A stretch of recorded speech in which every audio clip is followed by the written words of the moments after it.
That's the reason.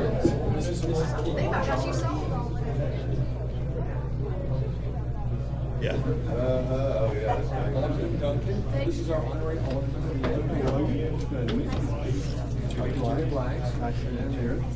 Glad you're here. Mr. Mathis, you said you knew. Hi. Hello.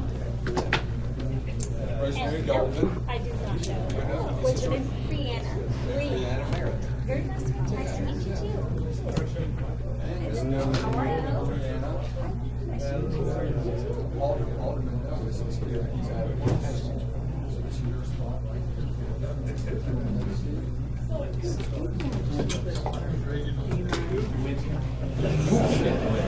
I know. I'm just trying to get the projector turned off. It comes on, I'll come up later.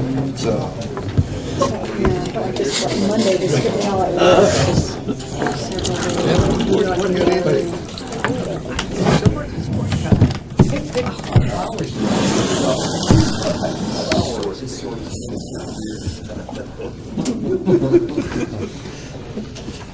Starts that telling most fibers.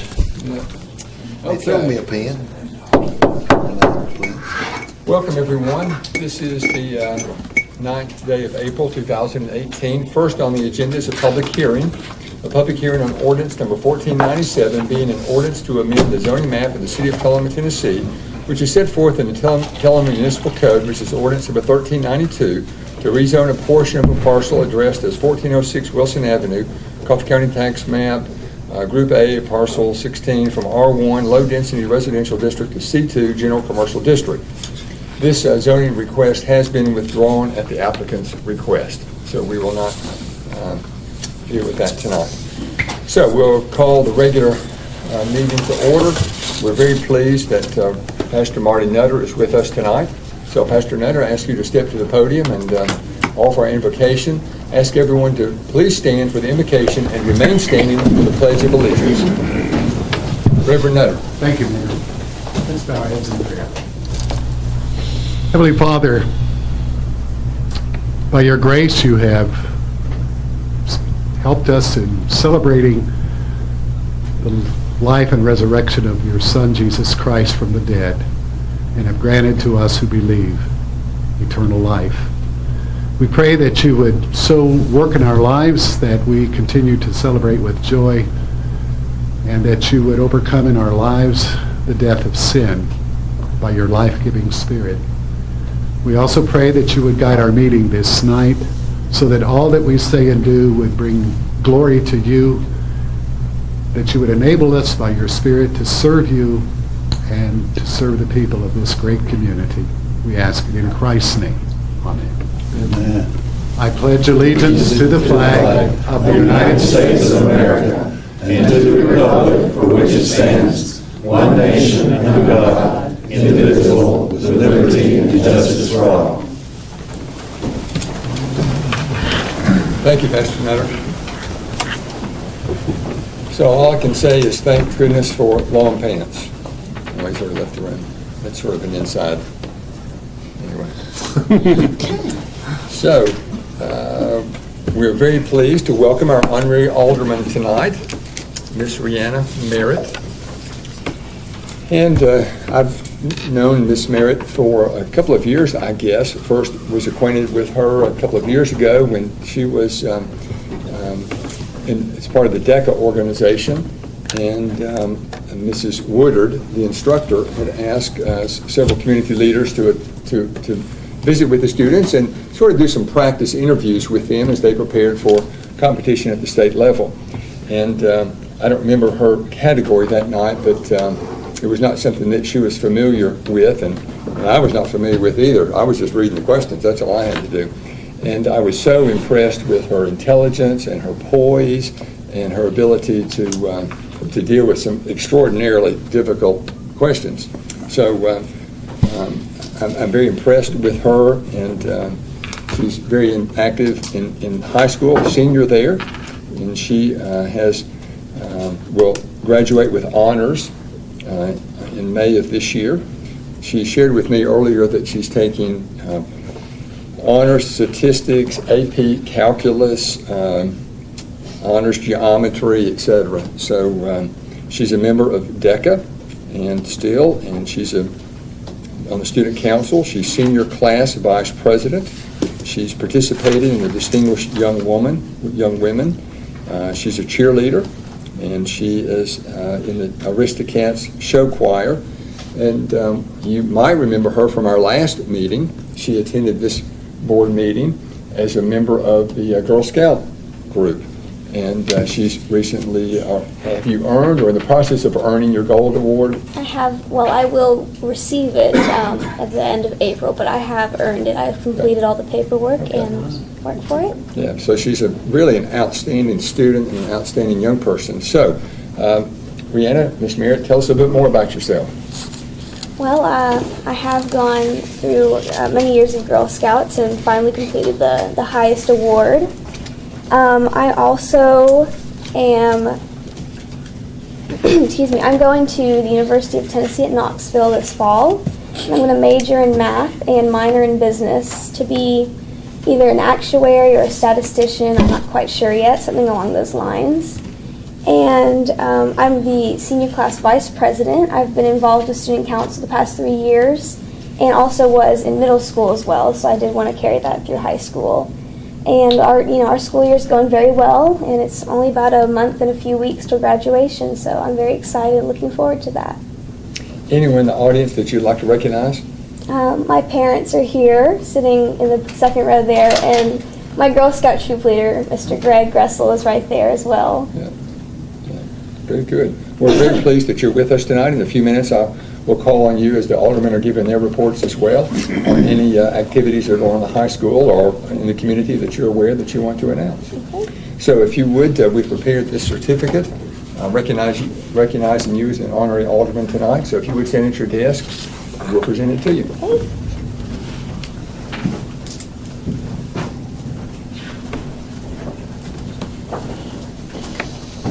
Mom or Dad, want to take a picture? So this recognizes you as the honorary alderman tonight.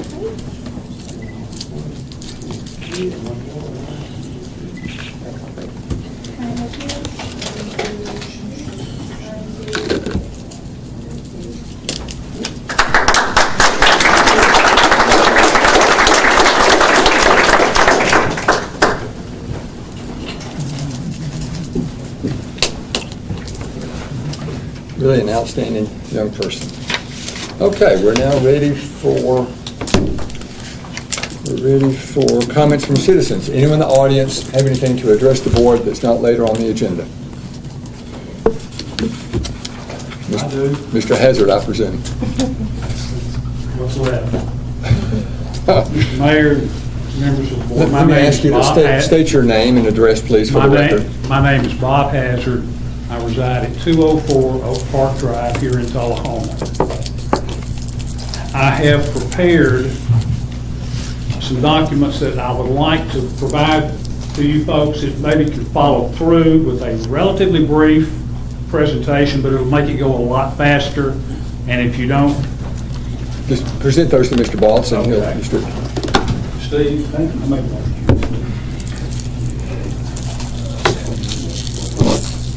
That's not enough.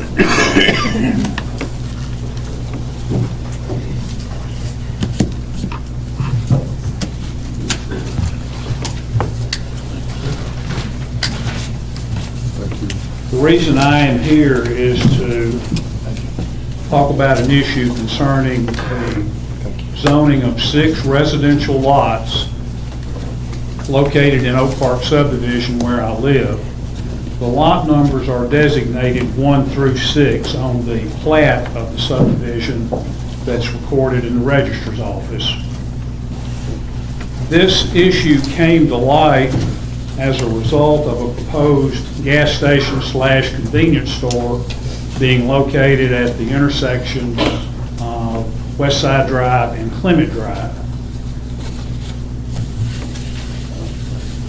The owners of the property on the corner also own 6 residential lots that face Oak Park Drive and a couple of those lots back up to the corner lot that faces Clement Drive. If you'll look on the first page of your handout that you have, where the circle part locates the subdivision as a whole, and the black triangle that is inside of the circle designates specifically where those 6 lots are. And you'll notice that it's the same, that pinkish color as opposed to the yellow. That is the pinkish color that is in the box is designated as C2 commercial on your zoning map. And that's where this issue is. The people that I live with in the neighborhood have no recollection of this property ever being rezoned. And obviously, the owners of the property believe it to be C2. That was as presented at the Planning Commission. The parties that are interested in this are people from the neighborhood, myself included. The Harton heirs, I should say the Harton family partners, are the designated owners on the deed. Jeff and Jay Dameron are the 2 individuals that are the developers, want to develop the gas station convenience store on the corner. Joe Lester of Harton Realty is acting as agent, as I understand from the Damerons, on behalf of the Harton Family Partnership. And the city, who is the party that apparently went through some type of zoning process. You are the people that are in charge of the zoning in the city. So that's who I think is involved. Now, I've already looked at the map, so you know where the property is. Does everybody understand what the issue is? Okay.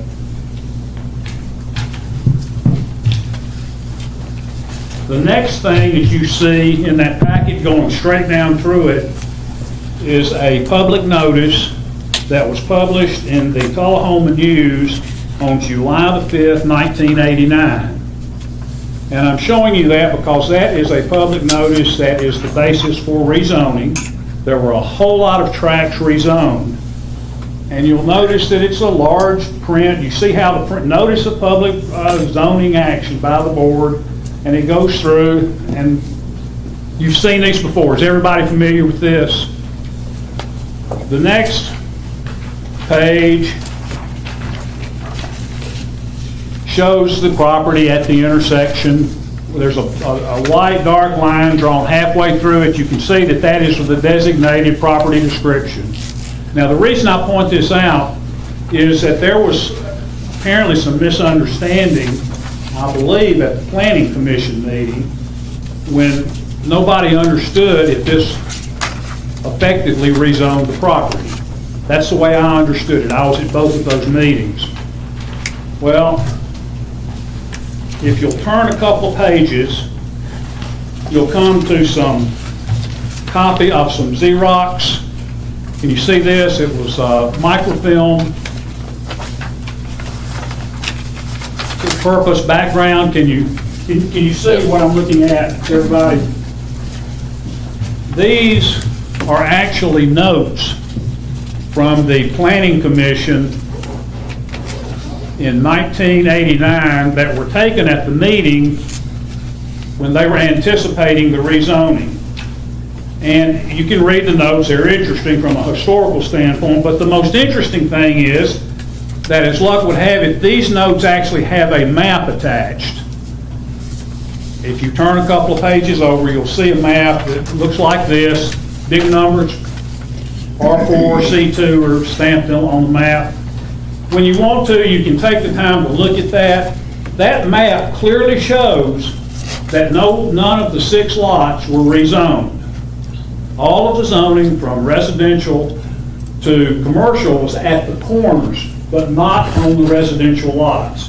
And quite frankly, I don't think that's necessarily what was represented to all of the members at that Planning Commission meeting. Well, I didn't believe it that night, so you start looking for how did this happen. The next exhibit that you have is a zoning ordinance for the city of Tullahoma. It's ordinance number 1392. It was passed on final reading on November the 9th, 2009. Now, I believe that this is where the zoning change originated. And I think there's a serious problem with this.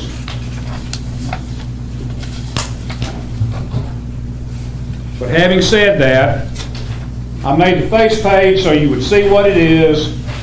The second page, in addition, so you see what the document is. The third page, you'll see the heading Public Hearing. Are we all together? If you look at that, now this is your current law as I understand. If you'll look at this, that's what this city has always required when you are amending your zoning map. Public notice. Put it in the newspaper, and in addition, you put a sign on the property so people know that it's being rezoned. This was just done about 8 years ago. So maybe there's some good records about this. But that's what this requires. And that is the same requirement that existed in 1989. Are we all on the same page? Now, I don't believe that the city ever provided adequate notice as contemplated by your own ordinance in regard to those 6 lots in Oak Park subdivision. If I'm wrong, I will apologize and go home, but I don't think that adequate notice was provided. If you'll look at the next item in the packet, it's a copy of a court case. And the only reason that I use this is because the language is so good in describing what should be included in a public notice when it affects people's property rights. It's a cliche, but it's due process, constitutional due process. When you affect a person's right to of the use and enjoyment of their property, the value of those properties, they have a right to be heard. You have to give them prior notice to let them be heard, and the body that makes the decision should be directly accountable to the citizens. In this case, the mayor and the board of aldermen are the ones that are accountable to the citizens in Tullahoma. So it's really set up as a good system. But you have to have good notice. Have to. The sole issue, well, as minor interest, our circuit judge, Vanessa Jackson, was the appellant in this case. She was the party that appealed, and she won. This was back when she was practicing law. She won. And part of the law that she relied on to win, that is quoted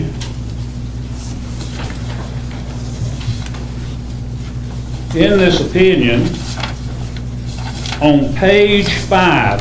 I've kind of highlighted some stuff. I'm going to leave out all the other facts. I've highlighted some stuff with a black line going down the page. Everybody knows where we are. If you'll look, there's 2 small short paragraphs in the middle of this page, and I'm going to read this because it says it much clearer than I can speak it.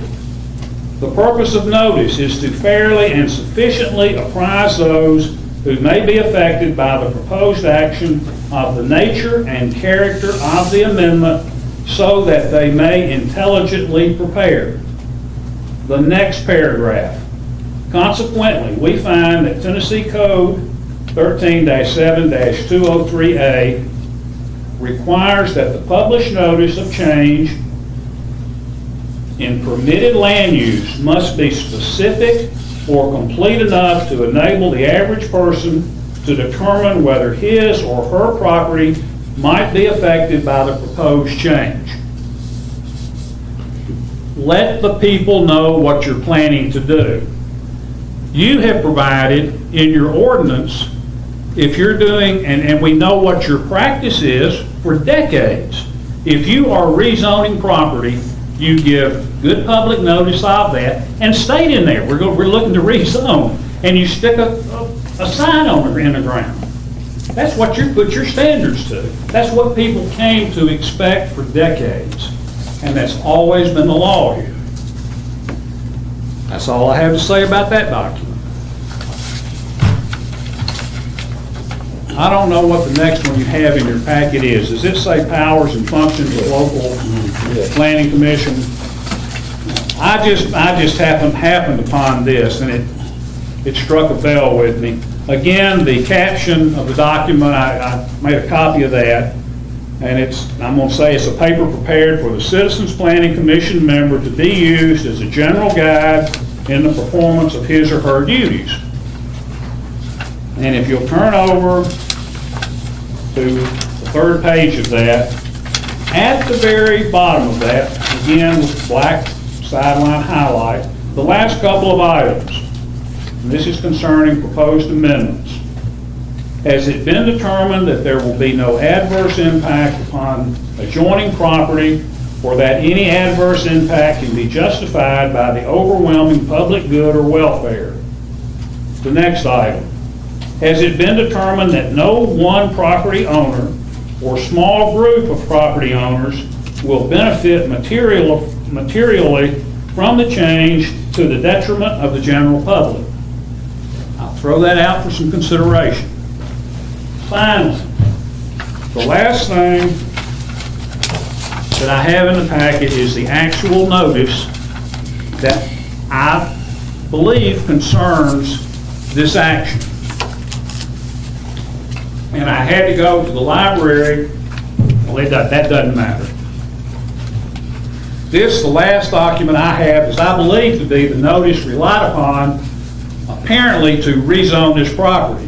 And I'm just going to read the lead-in paragraph and let you think about, compare this to the notice of 1989. Give a comparison of the standards involved. One moment. Notice of publication of an ordinance to amend zoning ordinance number 961 of the City of Tullahoma, Tennessee, known as the Tullahoma Zoning Ordinance. Notice is hereby given pursuant to Title I, Chapter 2, Section 109, that the Board of Mayor and Aldermen of the City of Tullahoma will meet and conduct public hearing to consider an amendment to Ordinance Number 961 of the City of Tullahoma, Tennessee, known as the Tullahoma Zoning Ordinance, with said meeting and public hearing to be held on the 12th day of October 2009, Tullahoma City Hall. There's some other language, and I'll read this because this is the last sentence. Members of the public may be present to speak on issues at the public hearing. Now, that's the issue. Is that notice sufficient to give the average citizen enough information to suspect that 5-6 lots in his residential neighborhood that has current subdivision restrictions is going to be rezoned? And I submit to you that it doesn't. Remember the language in that court case?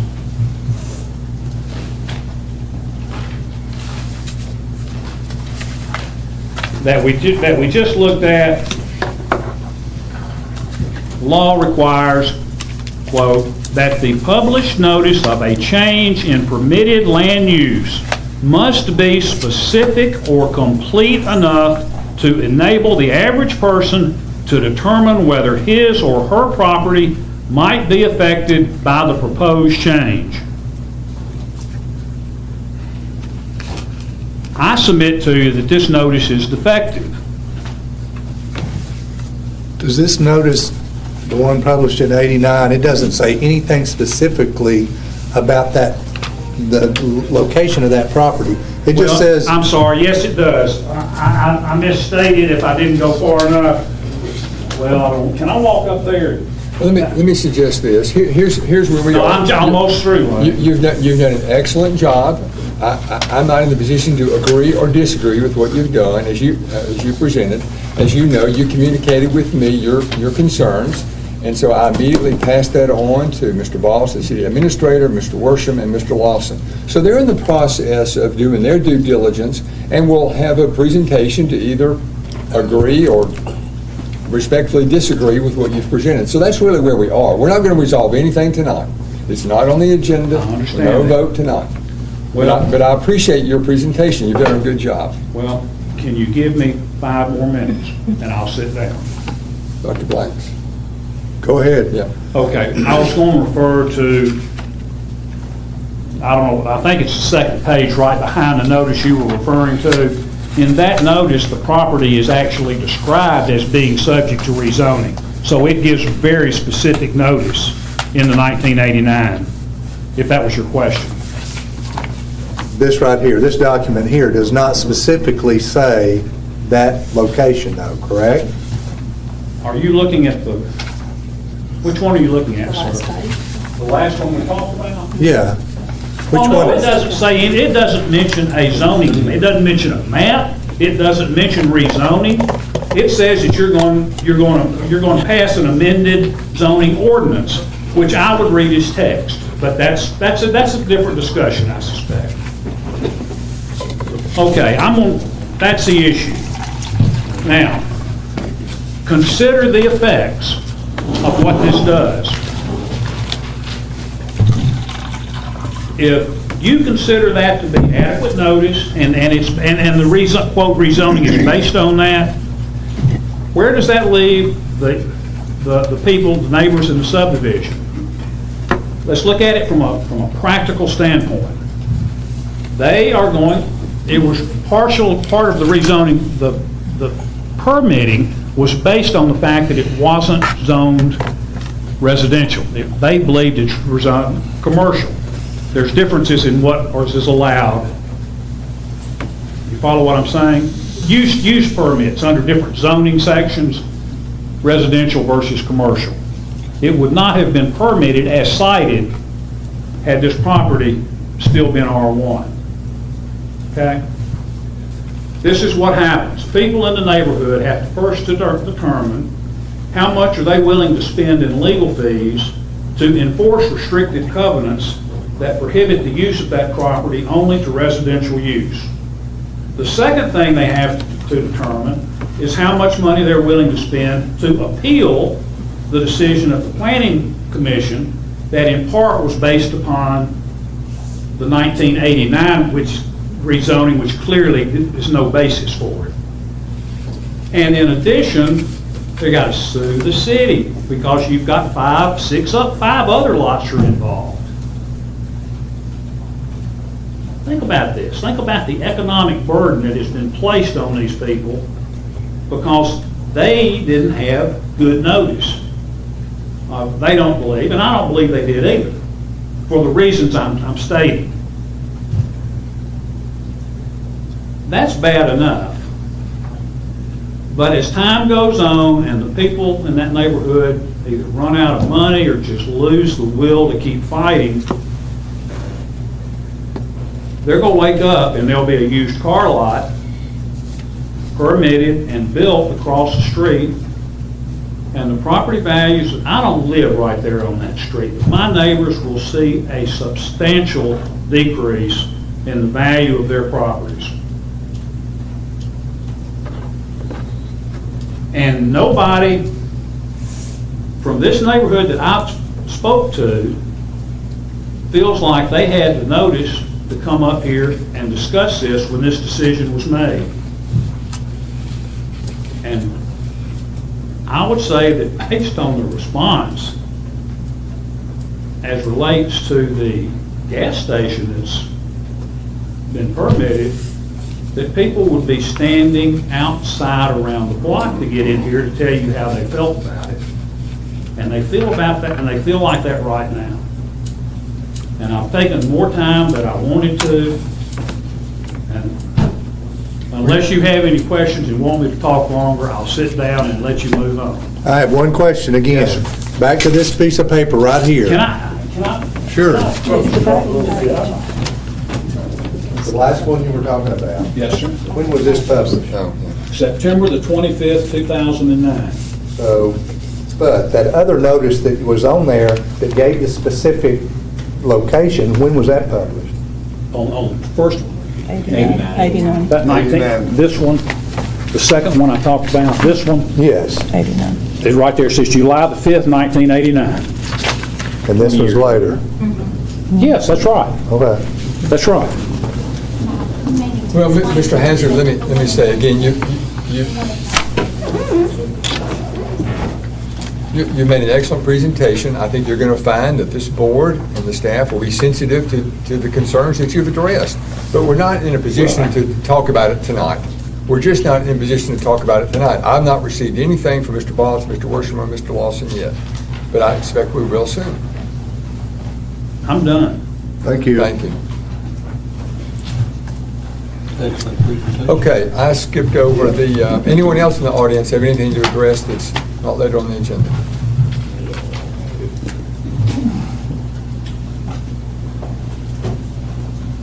Dr. Leffler, once again, your name and address, please. Neil Leffler at 310 Oak Park Circle.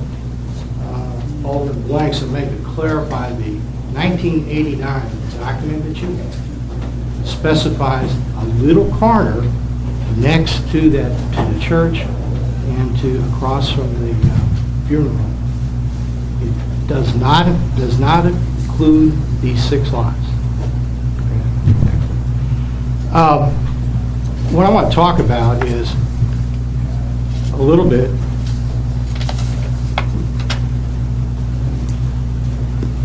this is a very special season in Judaism.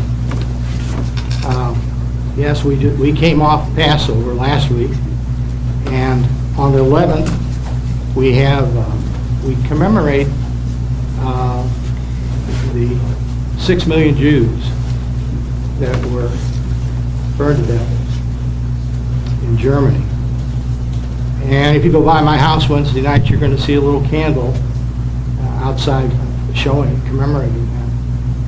But that incident really occurred because the people of Germany would not speak up, would not stand for justice. And I think as I try to look at things, and why am I personally so interested in the city, is that from a Jewish perspective, the most important thing is justice.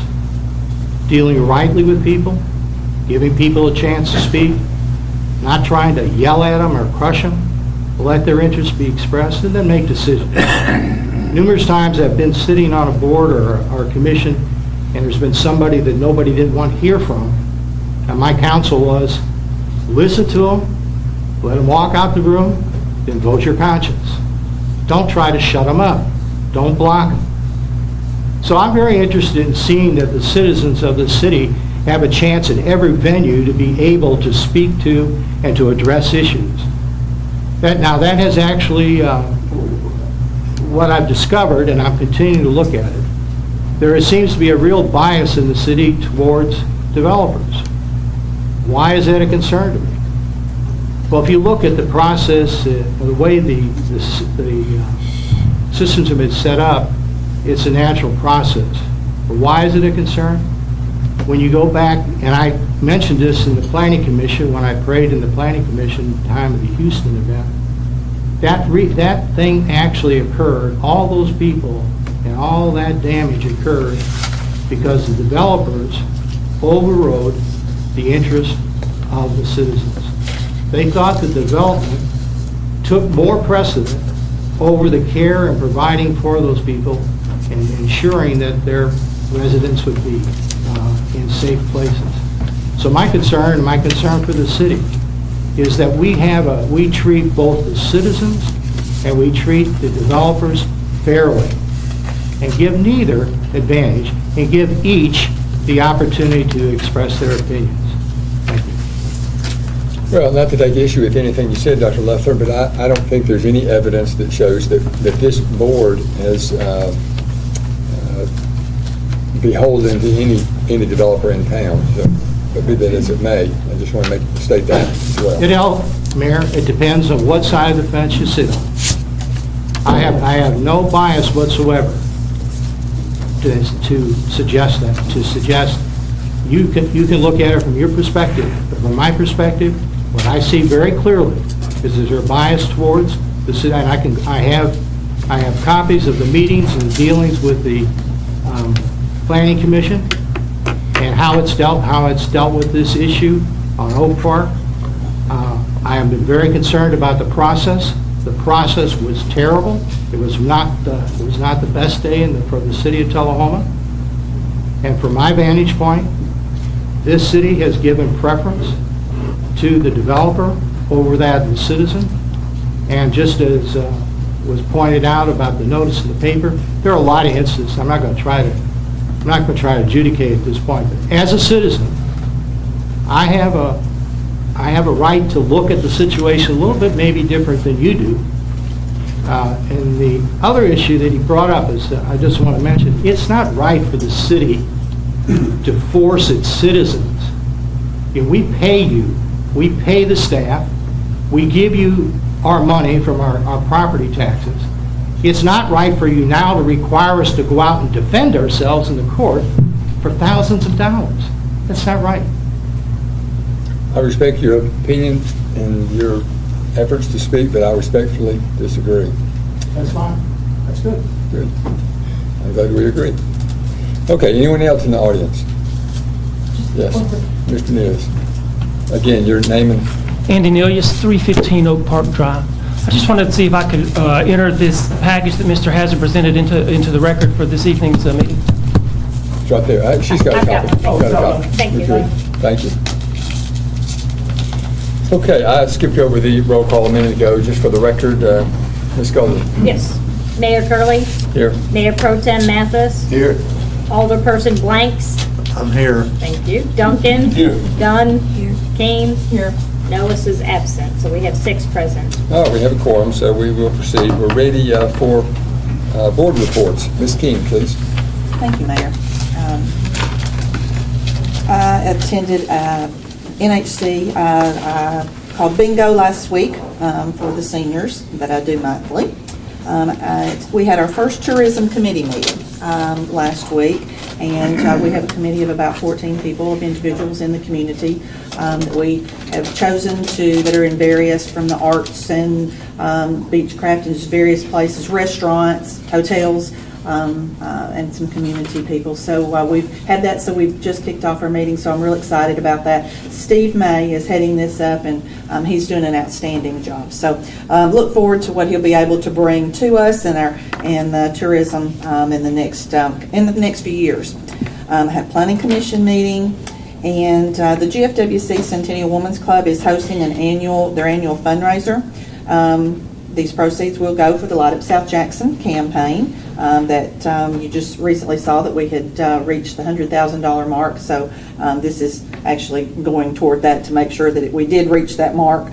And if you're interested in tickets, please let me know.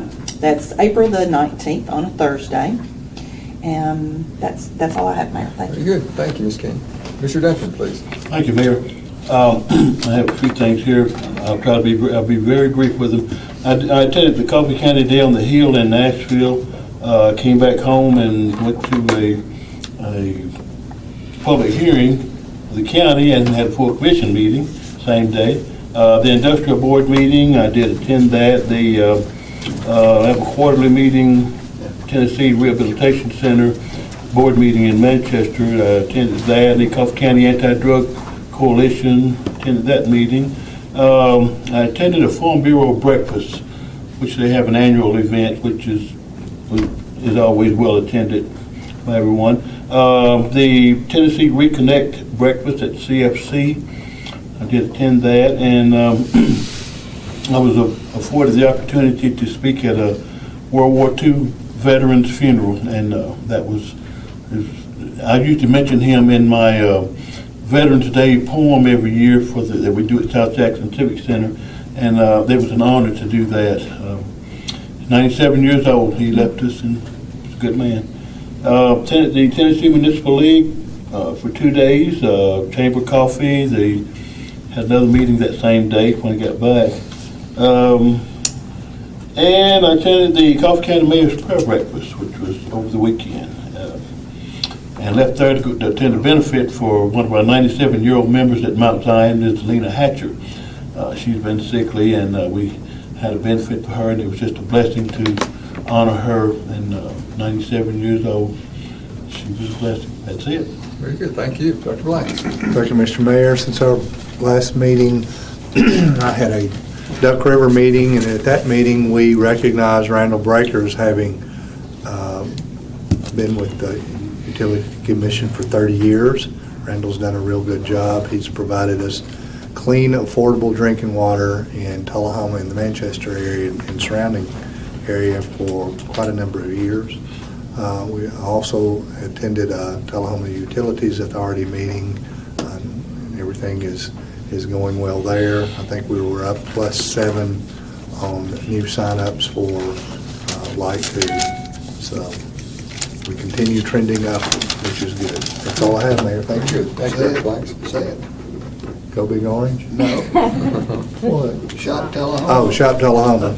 I have my orange towel today. So. No, you can't do that then. Mr. Mathis. Thank you, Mayor. As a lot of you know now, I have been employed at Lowe's. I decided I needed to get out of the house some, and so I did. But Mr. Brian Gagnier is the new man in charge at Lowe's, and he wants to become very involved with the city activities. He said that it's time that they got involved, and he's willing to do whatever needs to be done to make sure that that's happening. So that'll be really good. I also met with MTAS today, very thorough, and this was dealing with the new city administrator, very thorough, a lot of questions, but nice and good questions. That's all I have. Very good, thank you. Ms. Dunn. It's been busy. Saturday, I went to hiking on the green, and that is always really nice because it's the springtime and they've got, It was snowing. and it was very cold. You should have seen the little Irish dancers, it was cold. Yesterday, though, I spoke with the Unitarian Church about going green as a spiritual practice, and they gave a donation to the Earth Day celebration, which I thought was very nice. So that's still going on, Earth Day, April 21st. Please come from 10 to 4. We've got a band, we've got food. So if you've got a band and food, you've got a party. So it should be good. I spoke with Mr. Lee Lawson today about getting a couple of ordinances on our May agenda for planning and codes. One is about written public notice, making sure that people who are within a certain radius have some sort of written notice that they may their neighborhood may be rezoned. And also if there is to have a gas station outside of a certain radius of residential homes. So, but hopefully we can get that going, but busy. So. Very good, thank you. Ms. Merritt, anything in addition that you would like to announce? Well, over our spring break, the Aristocats went to Orlando, Florida, and we enjoyed the time that we spent at Universal Studios. But we also sang at a vocal workshop. We recorded some music, some singing for a little short film of Despicable Me, and we really enjoyed our time there. That took up the first week of our spring break. And at the high school, we also had our prom this past Saturday, and that was just a really fun night. And they announced their senior superlatives that night, and it was really nice to acknowledge those people. And that's all I have. Very good. Well, again, we appreciate you being here tonight. Hopefully you enjoy the experience. Thank you. Yeah. So a couple of things. Dr. Blanks, you mentioned the Duck River Utility Commission a few minutes ago, and I'm pleased to announce, as you know, the Tennessee Public Health Association and the Tennessee Department of Health will present to the Commission a Water Fluoridation Quality Award from the U.S. Centers of Disease Control and Prevention. So that was very nice. Only a few to receive that recognition. Also, pleased to announce that Tullahoma has been selected by the UT Extension to be one of 3 communities in the state and one of 15 in the nation to receive funding and be involved in the first rollout of a national partnership between the Robert Wood Johnson Foundation and the Cooperative Extension System National 4-H Council. So that's something to be proud of Tullahoma as well, one of 15 communities in the country to receive that recognition. Each of you should have received a a calendar of upcoming activities. I will not be able to attend the Thursday planning and coordinating meeting. Does someone plan to attend that and would mind chairing that? Okay, thank you. Also, want to remind each of you that prior to our Earth Day is our cleanup day on Carroll Street.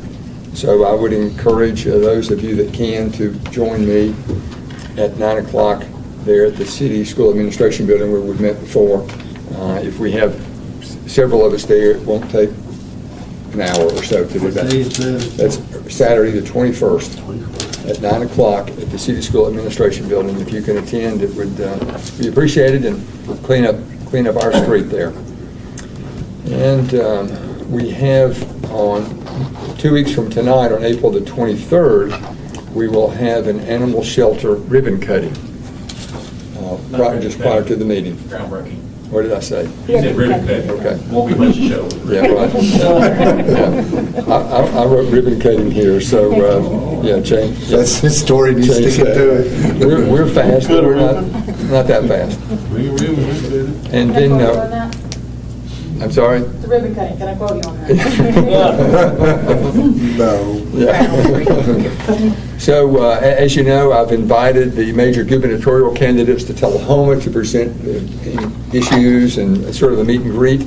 And so, candidate Bill Lee will be at City Hall on May the 2nd at 2 o'clock. It's a Tuesday, I believe.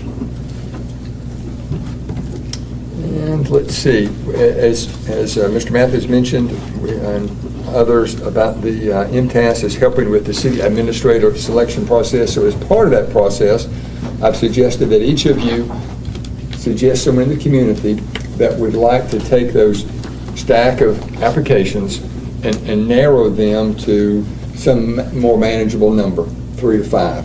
So if you would email me with your name and contact information, and then I'll communicate that to Ms. Bryce, and then she can, there'll be a brief training session for to look for and things like that. Each of you, I think maybe but one, spent some time with MTAS this afternoon to sort of determine what attributes that we're looking for in the city administrator. And we want to share that with the citizen group that's helping out, so they know exactly what we're looking for. Okay, we're ready for the city attorney's report. Mr. Worsham, please, sir.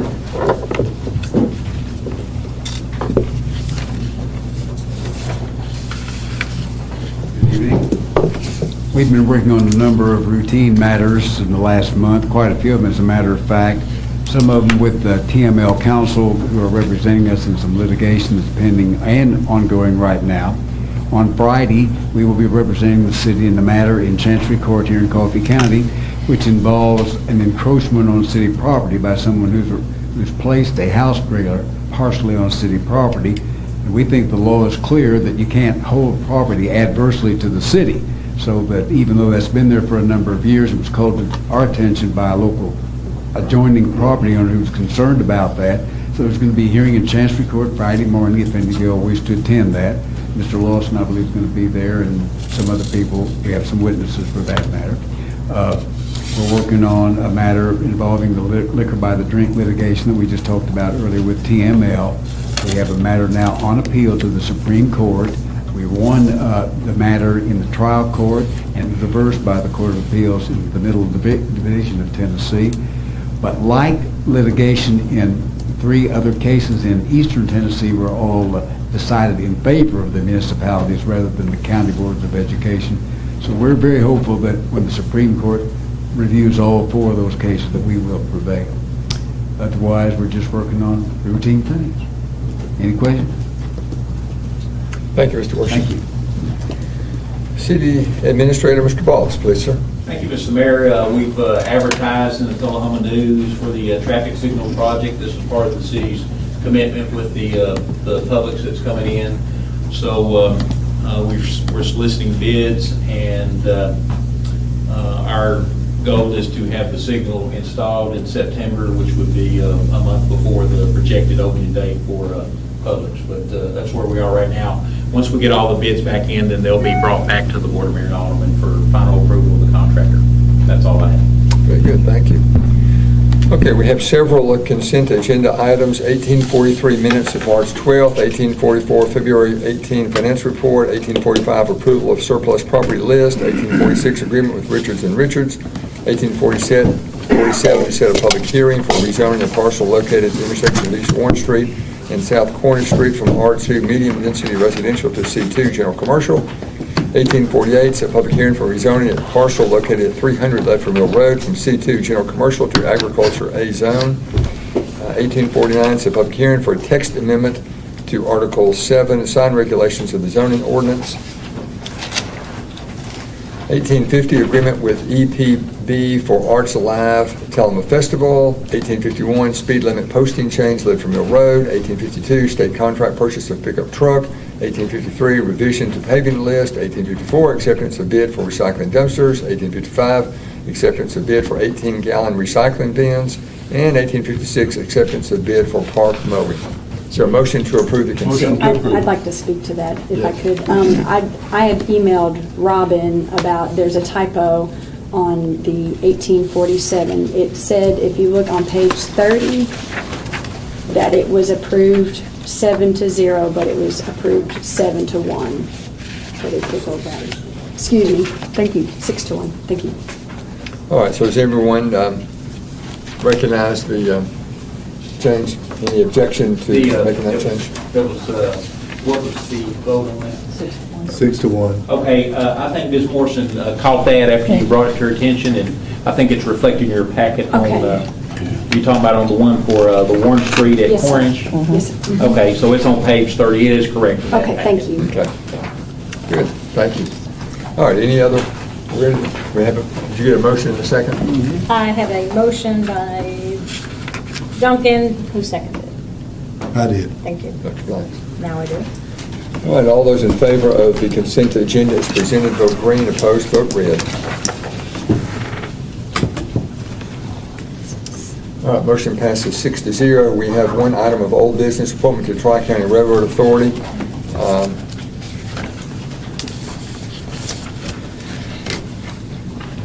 Mr. Winston Brooks, who all of you know, in a moment of weakness, agreed to serve on the Tri-County Railroad Authority. So if there's no objection, we will ask Mr. Brooks to serve.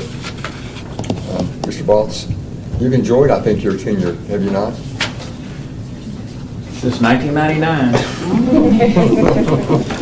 You need to be an honorary conductor now. Train driver. All right, so we'll appoint Mr. Brooks to that and appreciate his willingness to serve. Okay, on page 70, you see the designation of interim city administrator. I'll read that for the record. With the impending retirement of City Administrator Baltz, I gave the city department heads the opportunity to apply for interim city administrator position. The interim city administrator will serve upon Mr. Baltz's departure until such time as the position is filled, which I expect will take 3 to 4 months. Interviews were held on March 29, 2018, and were conducted by the MTAS management consultant, Hannah Rogers, Mr. Baltz, and myself. All the interviews went very well, and all did an excellent job. And I'm sincere when I say that. I think any of you that could have been there would have been very, very impressed. I'm confident each would do an excellent job filling the position if given the opportunity. I was proud of them all and their willingness to serve if asked. After careful consideration, my recommendation is that Paul Blackwell be offered the interim city administrator position. I have offered and subject to board approval, Mr. Blackwell has accepted. Pending approval, Mr. Blackwell will be working very closely with Mr. Baltz over the next few weeks to assist in a smooth transition. Chief Blackwell has a demonstrated history of professionalism and strong communication and leadership skills. And although it was a difficult decision, I feel that he is the best fit for this position. He has a strong team in place in the police department, and I'm confident this team will carry on the department's work in his absence. Again, I appreciate those who offered their assistance in this transitional period. It is reassuring to know the city government's management is in such capable hands. So the chair will accept the I make a motion. We accept the recommendation. Second. motion by Ms. Keene, seconded by Mr. Mathis. Thank you. That, I had someone ask me who would be running the police department in Chief's absence. Mr. Blackwell and me, or Mr. Baltz. Mr. Baltz asked for recognition. The Captain Marshall will be taking that position as acting chief during the interim period. We We have a motion and a second. Any other discussion? All those in favor of the motion as presented, vote green. Opposed, vote red. Motion passes 6-0. Mr. Blackwell, let me ask you to step to the podium and any announcement that you'd like to make or any comments. Thank you, Mr. Mayor. I would like to say I'm honored for the confidence you have in me to fill this position on a temporary basis. I'm humbled because I know the department heads in this city are extremely good at what they do. We enjoy a wonderful quality of life in Tullahoma, and I believe it's due to their hard work, and I look forward to working with them over the next few weeks, months, whatever the case may be. So again, I thank you for your confidence. Thank you. Item 1858, approval of amendment number 1 to TDEC grant contract 57181, 37201, and -03373 for automotive fluid collection equipment. Is there a motion we adopt the approval of amendment number 1? Motion by Mr. Mathis, seconded by Mr. Duncan. Any discussion? All those in favor of the approval of the amendment number 1, vote green. Opposed, vote red. Motion passes 6-0. Appointments to the Tullahoma Arts Council. You see on page 78 that 3 individuals are all eligible for reappointment, and I have agreed to serve if asked. The Tullahoma High School representative is Adam Womack. The Community Playhouse is Debbie Sanders, and South Jackson Civic Association Colleen Saunders. So if there's no objection, we'll ask those, Mr. Brooks, to communicate with those 3 that they've been asked to serve again, and hopefully we'll continue. All right, approval of performance agreement. You see that on page 83.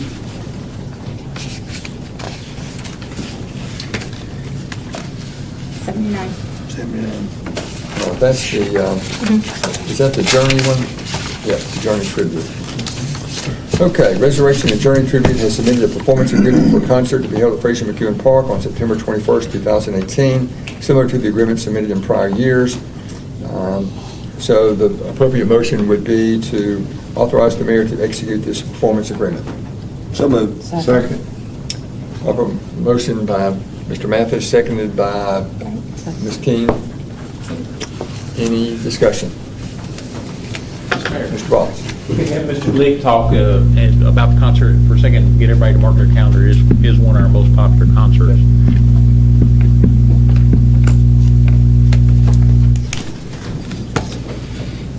This band that we have a performance agreement for is called Resurrection. It's a tribute to Journey, and they're really a great band. We first had them in 2015. That's when they were first getting started, and we were lucky to be one of the first. And they mentioned that when they had a performance that we were one of the first places, and they always hold us as coming home to another concert. So we had them one other time, and we've had a very big attendance. There was probably almost 1,000 people there. It's one of the biggest ones we've had down there. And we've looked at license plates and talked to people in the audience. We found people from Alabama, Georgia. People travel a lot for the band. The band also performs nationwide and on cruise ships, so they have a pretty good following. That's why it's way in advance, September 21st. We had to book it that far in advance to be able to get them, so we hope for approval. And I know you're working on monthly concerts as well. Not to this scale, but that's right. Starting in May. All right. Any questions of Mr. Clegg? We have a motion and a second. All those in favor of the motion as presented, vote green. Opposed, vote red. Motion passes 6-0. Ordinance number 1498, an ordinance to amend the City of Tullahoma Occupational Safety and Health Program Plan and related rules and regulations for the passage on the first of 2 readings. And I'll defer to Mr. Boss or his representative for a description. Call on Ms. Rice to give a brief explanation of the changes. Part of it's outlined on page 83. Let me get a motion in a second first. So moved. Second. Motion by Mr. Mathis, second by Ms. King. Ms. Bryce. Thank you, Mayor. Yes, this is an amendment to our occupational safety and health program.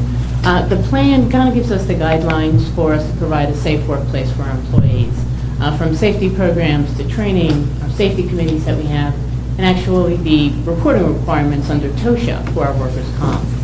So this amendment came about. TOSHA made a requirement to change one section of it, and it basically is a new rule that requires notification of TOSHA within 24 hours whenever there's an inpatient hospitalization that's work-related, amputation, or loss of an eye. So that's a specific amendment to the plan and the adjustment to the occupational safety and health program. So, All right, you've heard the explanation. Are there any questions? Thank you, Ms. Bryce. All right, any discussion? We're ready to vote. All those wishing to vote for ordinance number 1498 on first reading, vote green, opposed, vote red.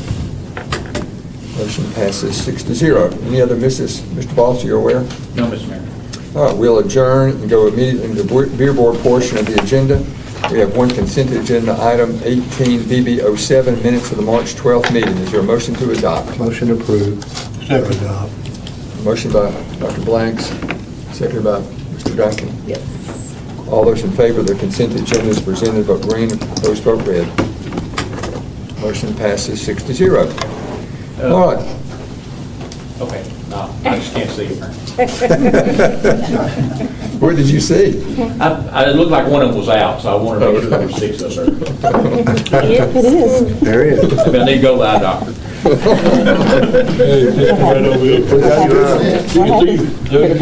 How many fingers I got out? We got a good one. What is it you always say? Number 1 or number 2? Or Apples, oranges. Okay. Yeah. All right, so we are adjourned. We'll go immediately into the board study session. We have 2 presentations. I suspect they'll be brief from the Tullahoma Airport Authority. So Dr. Don Daniel will recognize you or your designated. So welcome. It'll be a tag team, it usually is. We've had another good, safe year at the airport, and underline safe. Very important in our business. You don't get much of a chance when you're And what happened to Mr. Glass's hand here? Tow bar. The use of the airport is steady. We have highly competitive fuel prices for our area, which gets us a lot of transient traffic that comes here. Pilots that fly general aviation airplanes, just like citizens in the town, keep up with fuel prices. And so we get a lot of folks that stop by. Airplanes can hold a lot of fuel. So it's a really good deal for us. John has an outstanding presentation he's going to go through, and he'll have in there the list of the other airport authority members. I know you all know who they are, but you'll get reminded. And a reminder, all of you, stop by and see us.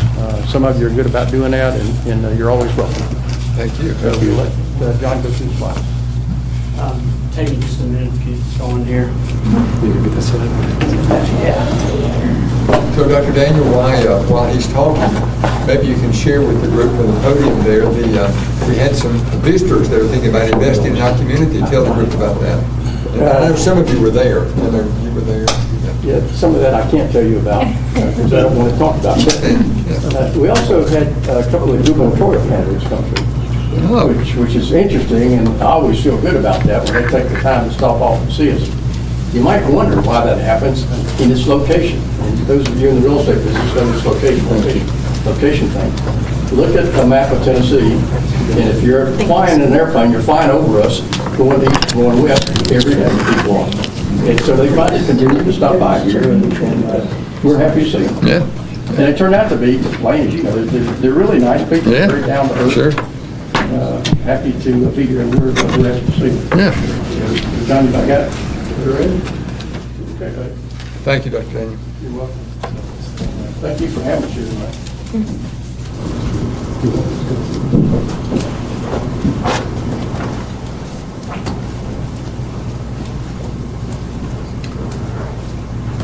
Mr. Glass, the floor is yours.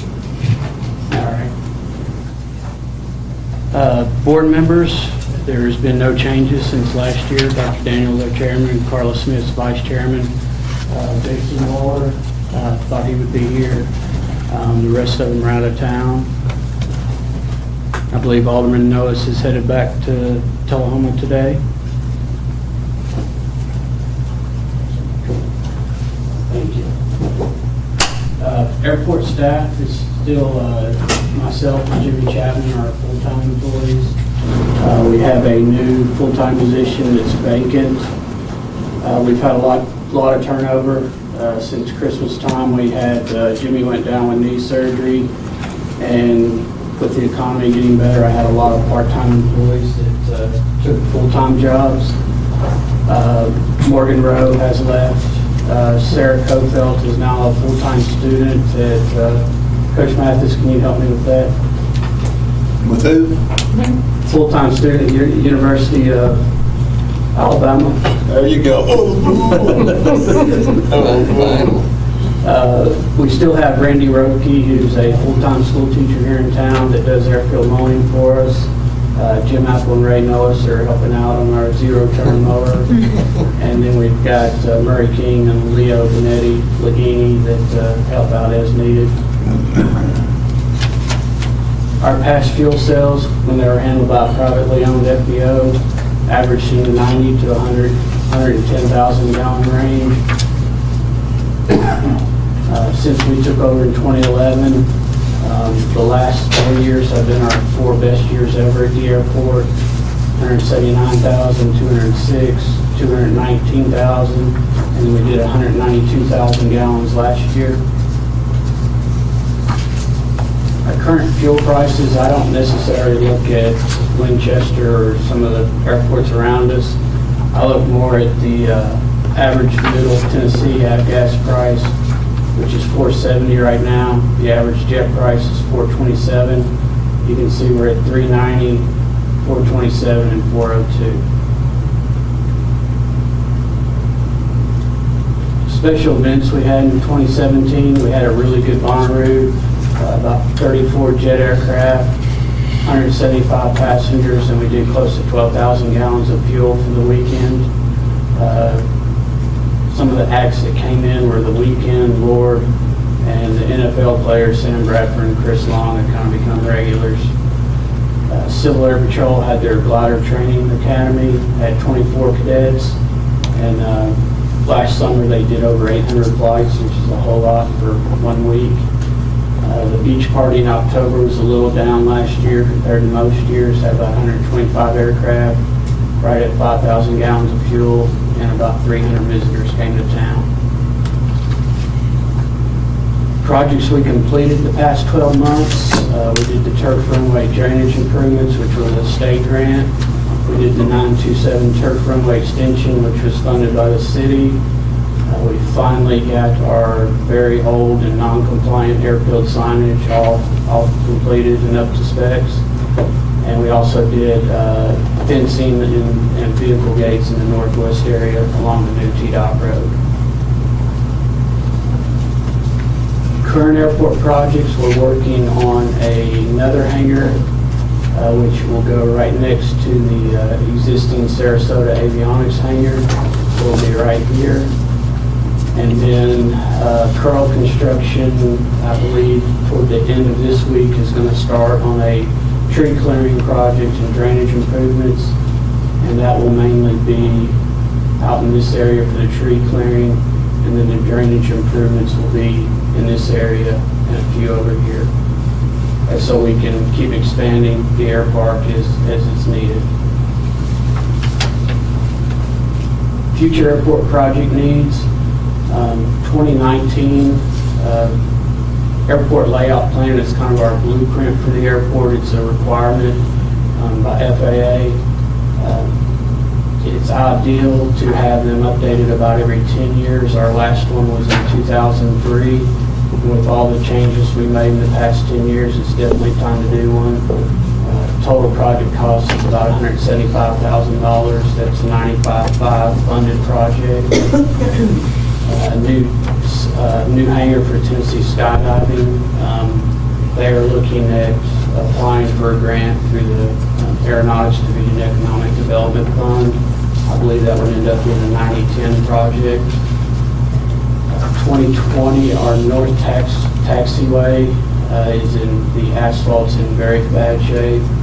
We've got a lot of hangars on this taxiway, and it's coming close to where the asphalt's going to be a big fog problem.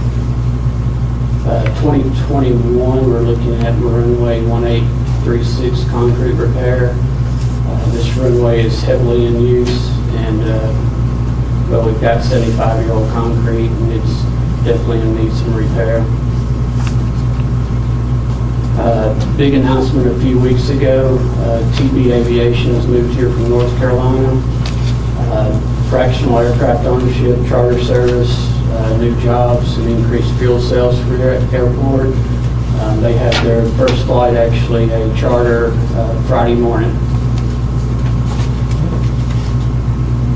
Our goals, safety is always a top priority. We want to reduce the city's funding to the airport, increase our fuel sales revenue, control operating expenses.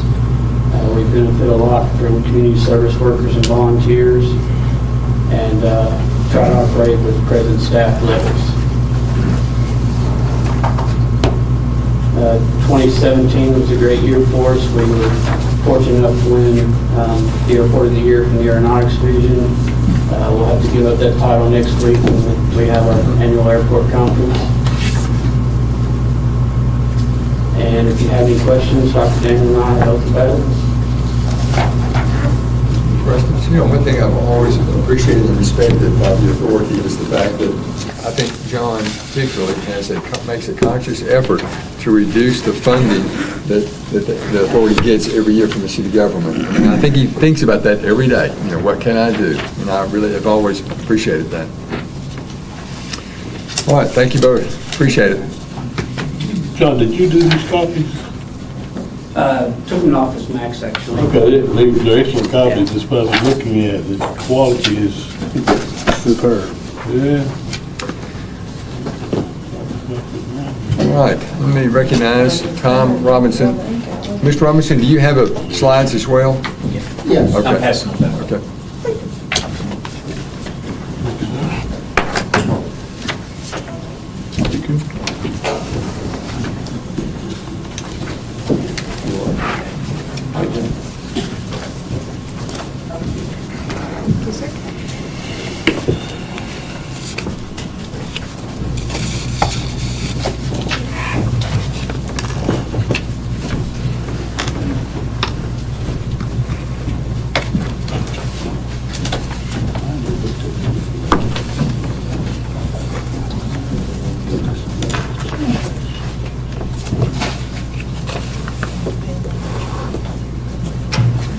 Okay, Mr. Robinson, looks like we're ready to go. Floor is yours.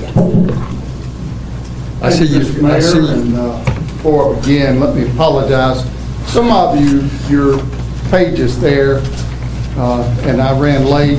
It always happens, the color copier doesn't work, so there are a few of them that have the middle pages. I will get those to you later, but I'm going to talk from our machine here. I'd like to introduce Mr. David Bond, who is our vice chairman. Our chairman of the Tullahoma Area Economic Development Corporation is representing us with the Arnold Community Council, along with our chamber executive. Both are up in Washington, D.C. this week through Thursday. So we're being represented all over. I have a TBA meeting later this week, so we're going to hit all the bases. But the Economic Development Corporation, as most of you know, was begun in the 2011 time frame. We're now in our 7th year of operation. I am the second executive director, began my tenure here in 2013. It'll be 5 years in August. As time flies, it just doesn't seem like it. But this will be our annual report, and also a little bit of our budget work session. Sue Wilson and I are wrapping up on the exact figures, but they're going to be very similar to what we've done in the most recent past years. We continue to work with our state and regional economic development agencies. That's a big part of our business. In terms of referrals, we get, and the Coffee County Industrial Board, get most of our industrial and large business contacts through either TBA or the State Department of Economic and Community Development. So The Coffee County Industrial Board is the primary agency on those larger businesses. We do other things, other sectors, which I'll highlight in just a minute. And we also contract with a company called Retail Strategies, and we've been with them. We just entered our 3rd year of the latest contract, and we're very pleased with the production that they give us in terms of contacts and new businesses.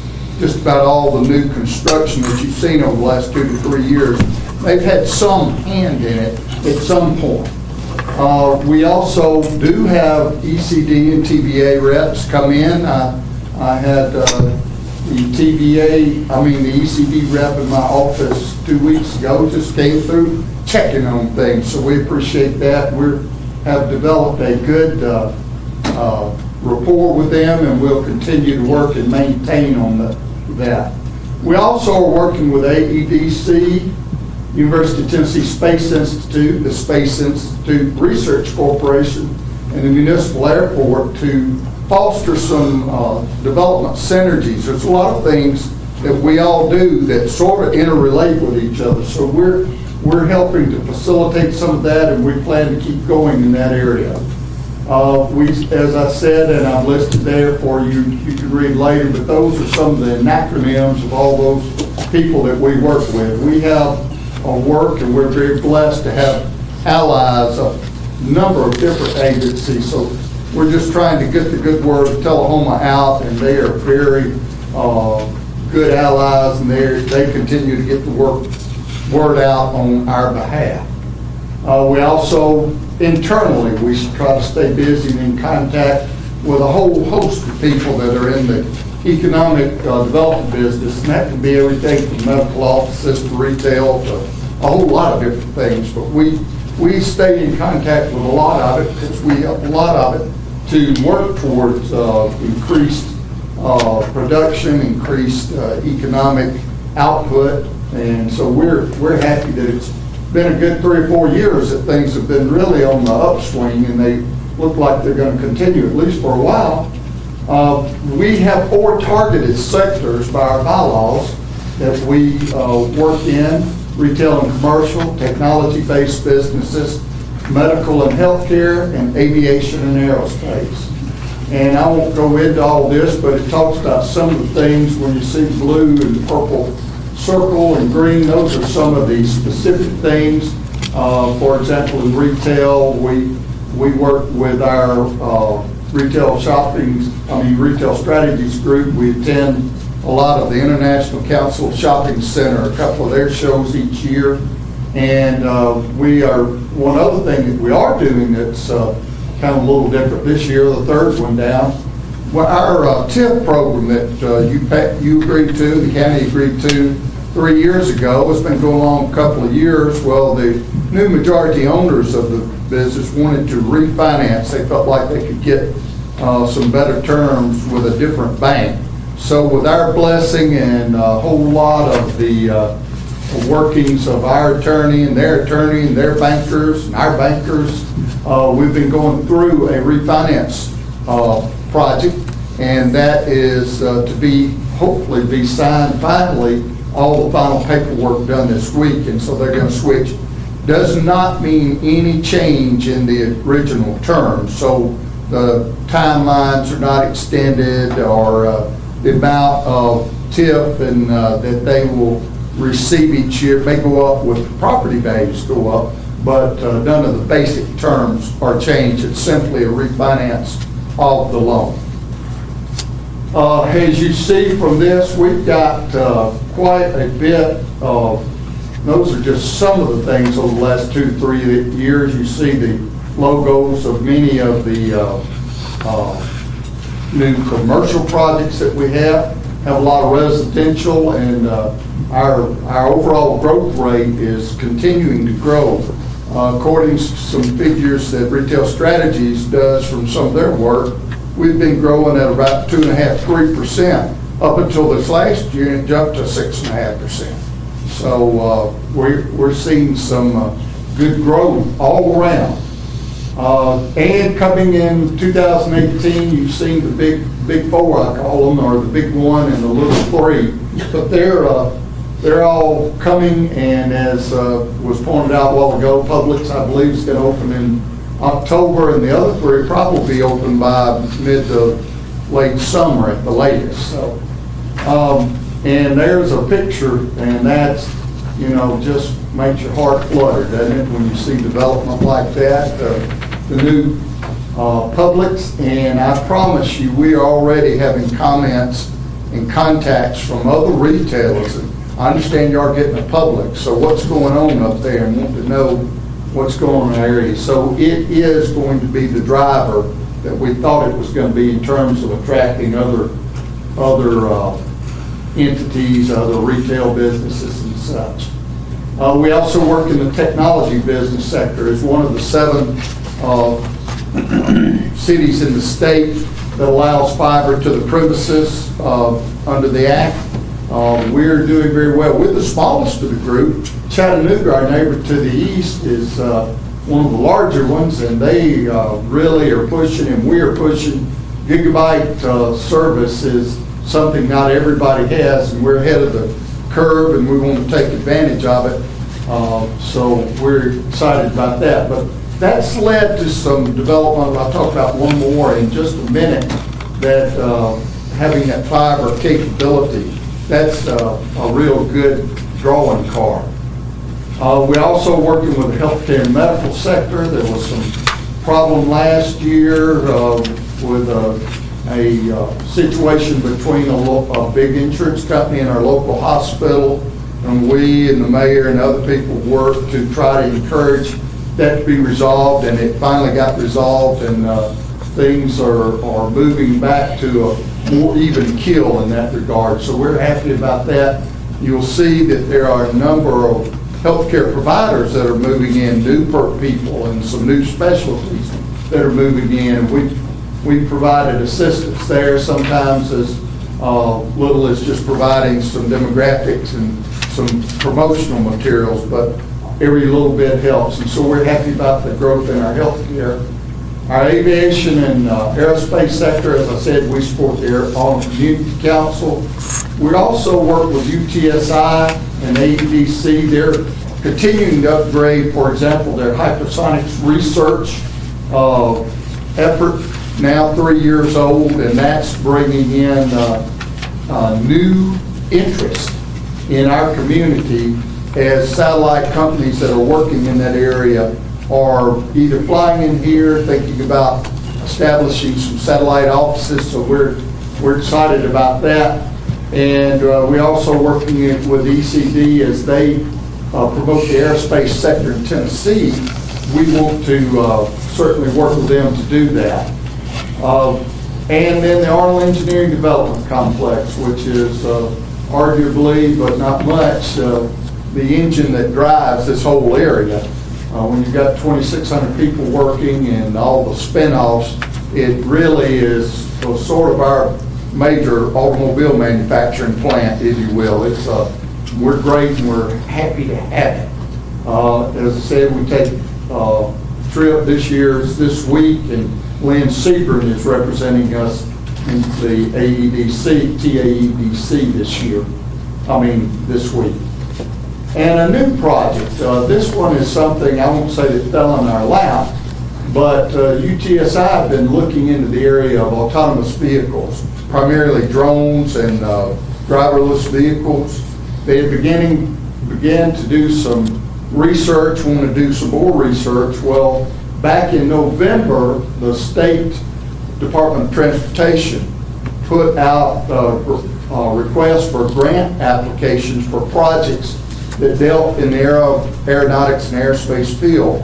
We got together and put together a proposal for a safety training center, if you will, that would, and research, that would research how to make these driverless vehicles, these drones and other things much safer, because there's nobody really doing that right now. Everybody's kind of rushing to get them done, but nobody's really doing the safety research on a general overall basis that we'd like to see. So anyway, we put in the application and it got denied, but it stirred interest, and now through the help of our state senator Janice Boland has put in for a budget amendment to fund a startup phase, about $350,000. And we're guardedly optimistic that we're going to get this. It will get us started, but this is a kind of a joint partnership with us, University of Tennessee Space Institute, and the Space Institute Research Corporation, and it will be to get started on this safety. And there, I've found some pictures of cars and helicopter pods and things that are driverless. And I don't know that I'm ready to get in one, but if I do, I'd like somebody to give it a seal of approval. We're continue to work on our air park. As John said, we work with them, and we are doing this project. It was a $400,000 project. As you know, we got applied for and received a grant for 70% of that, $280,000, and that's using to clear and grub the, I guess it'd be the northwest side of our air park, and plus the drainage improvements. So we've got a lot going on out there. I'm looking forward to seeing some of that site cleared, and John and his crew, and if you haven't been out there, they've got the new fencing up and the gates, and it's beginning to look really, really good. Another project, and this is sort of goes back to healthcare, but I put it in here. We're working with a prospect that's looking at bringing an independent living, also an assisted living section, and a memory care section. It will not have skilled care, but it's a development that they're looking at out on Ledford Mill Road. First phase 1 of 50 acres will be 10 acres, and they will own everything and then lease it to individuals, whether it's in the main area. They're going to have all kind of amenities, swimming pools, theaters, and things in the facility, but it will be targeted towards senior living and potential to really bring out, they're looking at 2.5 to 3.5 years down the road, moving to a building some independent like condos and things that they'll also lease out on the remaining 40 acres. And this initial phase 1 is a $12 to $15 million project, and it will employ upwards of 100 people. So we're hopefully they're doing their due diligence. We've got some more work to do, but they are okay with it being out. They actually have been to our Health, Education, and Housing Facilities Board last week and gave us an explanation.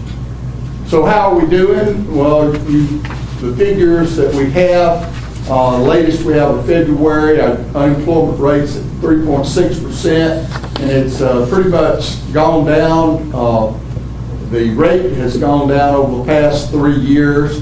The number of people employed has gone up almost by 100. So that's pretty good in our small area. Business licenses continues to climb. Sales tax revenues also continues to climb, although the most recent 3 to 4 months they've slowed just a little bit. Ms. Wilson tracks those, and so we're watching that. But for the last 3 years, it's gone up anywhere from $450,000 to $700,000 a year. So that's some good return on our investment of the work that we work on and that everybody's pointing towards. What our budget request, we're pretty much going to be working within our existing budget. The only new thing that we may be looking to add in some of this, and we'll be able to, I think, to swap some things around within a category, but we're, Mr. Brooks and I are working on our webpage and advertising. There's some ways that we can multiply the effect of some of that in some of the social media responses and that kind of thing. And some of them require a little bit of technology and some money, but we're happy that I think we can get for very little increased output a lot more benefit on that. And Our next steps, we work on a 3-year strategic plan. We just started a new 3-year plan. We're going to continue to work in our 4 targeted sectors. We're looking at ways to further support AEDC, UTSI, and the work that they do. We're going to work to further development and implement a marketing strategy. We continue to work on this. This is a tough nut, but we see a lot of value in working on that fiber to the premises and what that means in terms of technology companies coming to our area to take advantage of that. And then one of the things that we're working on in this coming year in our strategic plan is to look at some additional lots and building sites that we might put in our inventory, either through an agreement with a property owner or maybe at some point actually acquiring some additional land. Plus, we're going to be working with Mr. Lawson and the Planning Commission to look at maybe some rezonings. I know after the first part of the meeting, I don't want to say that too much, but we've got some properties that probably need to look at increasing, and we probably can do that in a good fashion that won't cause a whole lot of heartache, but we need some, particularly along the railroad tracks. Those things are some properties that we don't have very much industrial zone land at all. People say, oh, we have more industry. Well, we don't have a lot of industrial zone properties. So that's the kind of thing we want to look, explore, and maybe change if need be. So that's the end of my presentation, and I'll be open to any questions that you might have. Do you or do you not have other businesses who are showing a desire to come to Tullahoma? Yes, we do. Right now, it's a good time to be in Tullahoma. There's a number of retail projects that are circulating.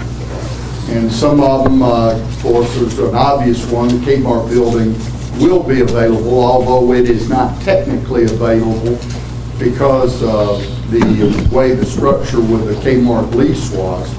But there are people that are talking with the developers and the owners to see if there might be some way to work out something in that line.